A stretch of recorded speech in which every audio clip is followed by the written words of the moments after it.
Life, culture and current events from a biblical perspective.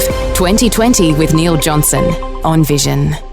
Well, things back to normal this week, and wonderful to welcome back to 2020 for breaking news out of Israel and more broadly across the Middle East. Ron Ross. Hi, Ron. Welcome back. Good morning, Neil. Hey, Ron, let's talk about some of the headlines this week. Breaking news, the Palestinian Authority is in danger of imminent collapse, according to the Israeli Shin Bet chief. What's the story here? Yeah, that's their secret service. Shin Bet chief Ronan Bar warned about the danger of imminent collapse of the Palestinian Authority and further deterioration of the security situation in the West Bank during a meeting with Prime Minister-designate Benjamin Netanyahu. The Shin Bet and other organisations in the security system are concerned about the escalation of the security system in the West Bank in the backdrop of the establishment of Netanyahu's new government.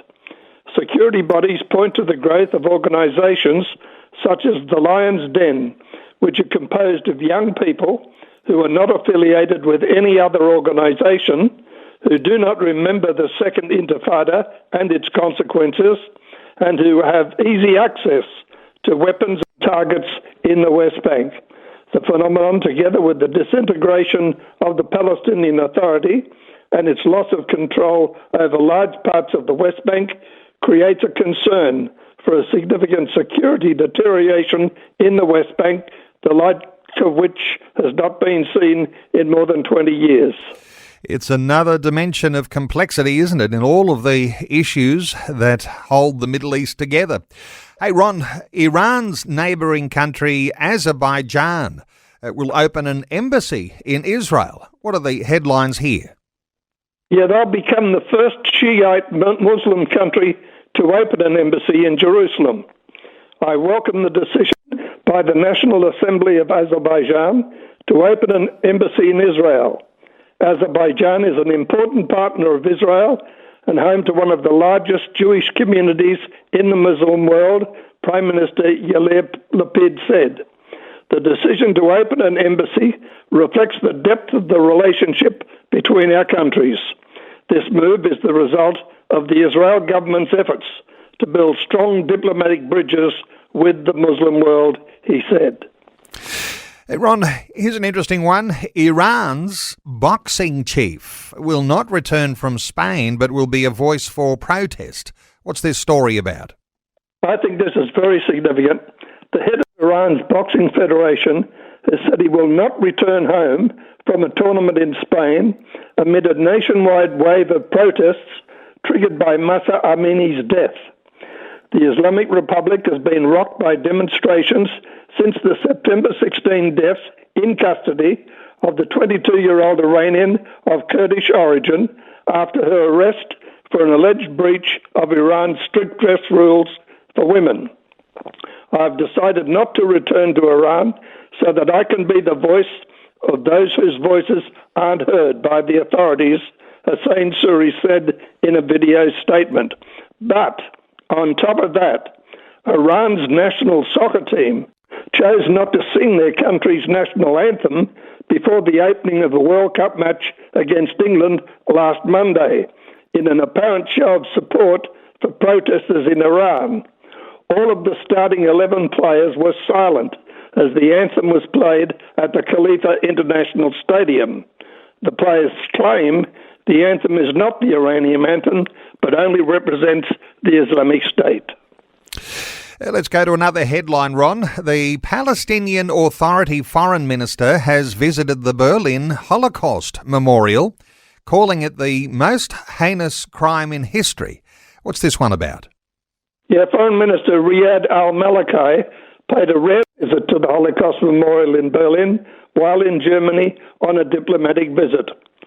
We remembered the victims of the most heinous crime in human history, wrote Palestinian ambassador to Germany, Laith Arafat, in a tweet that included a picture from the tour. The visit took place 3 months after Palestinian Authority President Abbas came under fire for declaring during a press conference in Berlin, alongside German Chancellor Olaf Scholz, that Israel has committed 50 Holocausts against the Palestinians. That remark sparked condemnations from Israeli, American and European officials, and German police announced several days later they'd launched a preliminary inquiry probing whether the statement amounted to illegal activity. Abbas said in a statement later he had not intended to deny the singularity of the Holocaust that occurred in the last century and was condemning it in the strongest terms. Oftentimes it's just how those sorts of statements are interpreted, and people need to be very careful the way they word things.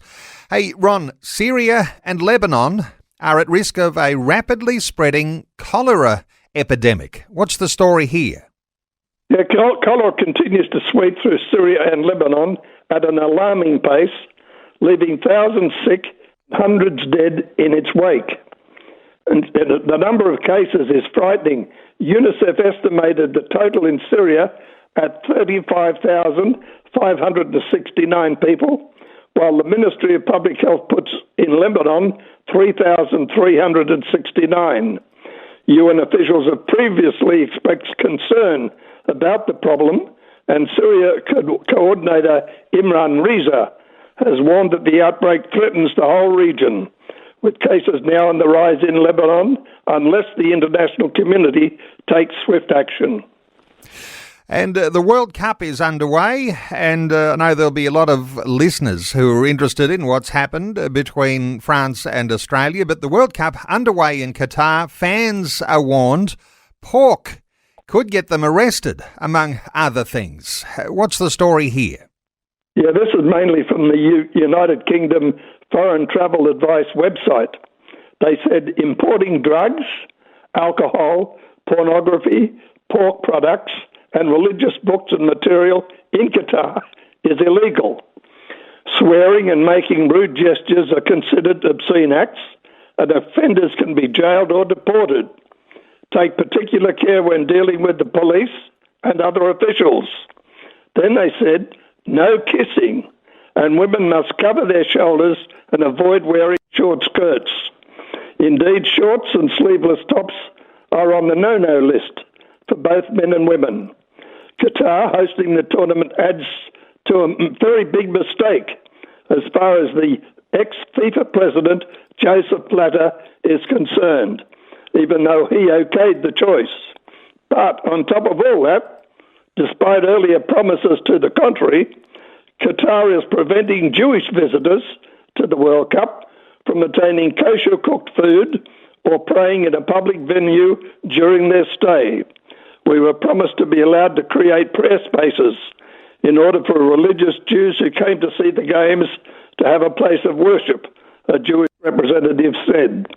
The tournament began on Sunday, and an estimated 10,000 religiously observant Jews are attending. A lot of good soccer football on display, but also some significant intolerances there from Islam and the way that affects people right around the world. Hey, Ron, thanks so much for scouring the headlines for us. Always appreciate that. Ron Ross, thanks for being with us on 2020. Thank you very much, Neil. Thanks for taking time to listen to this audio on demand from Vision Christian Media. To find out more about us, go to vision.org.au.